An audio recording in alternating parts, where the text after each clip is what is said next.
મિત્રો ખાસ ધ્યાનથી આ વિડીયો જોજો.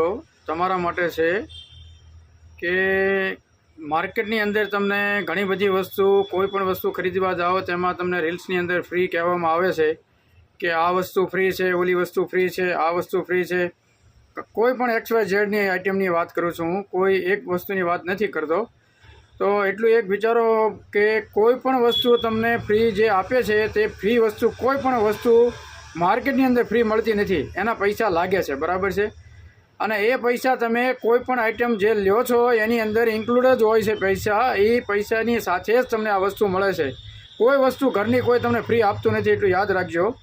અને કોઈને ઘરની વસ્તુ ફ્રી આવતી નથી, એ તમે યાદ રાખજો. તમે કોઈ પણ વસ્તુ ફ્રી ખરીદવા જાઓ આજે, અથવા તો તમારે કોઈને ફ્રી આપી છે, તમે કઈ વસ્તુ આપી શકશો મને કહેજો જરાક.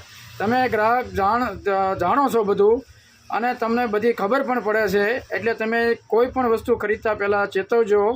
અને ખાસ મગજમાં એટલું રાખજો કે ભાઈ કોઈ પણ વસ્તુ ફ્રી એમનામ ક્યાંય પણ વસ્તુ મળતી નથી. ફ્રીના પૈસા તમારી માથે જ હોય છે, અને ફ્રી વસ્તુ એ કોઈ વસ્તુ કોઈ આપતું નથી. એ પૈસા ચૂકવીને જ તમારે લેવાનું હોય છે. જેમ કે અમારે પણ સ્ટેશનરી છે, હું એક પણ વસ્તુ કોઈ ફ્રી નથી આપતો, બરાબર છે.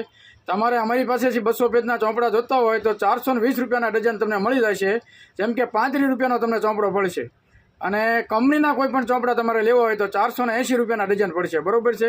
તમારે કોઈ પણ વસ્તુ મારી સાથે એક પણ વસ્તુ ફ્રી નહીં આવે. અને આ કોઈ વિડીયો મેં એટલા માટે બનાવ્યો છે, કોઈને તકલીફ પડે એના માટે વિડીયો મેં નથી બનાવ્યો, પણ ખાસ ગ્રાહકને જગાડવા માટે જ વિડીયો બનાવ્યો છે કે કોઈ પણ વસ્તુ ખરીદતા પહેલાં 10 વાર વિચારજો.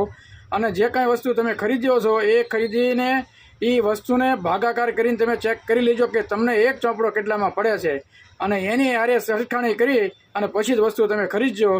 એ મારી નમ્ર વિનંતી છે. અને આ વિડીયો જેટલો બને એટલો શેર કરજો અને આગળ મોકલી અને તમે બધાને સપોર્ટ આપજો.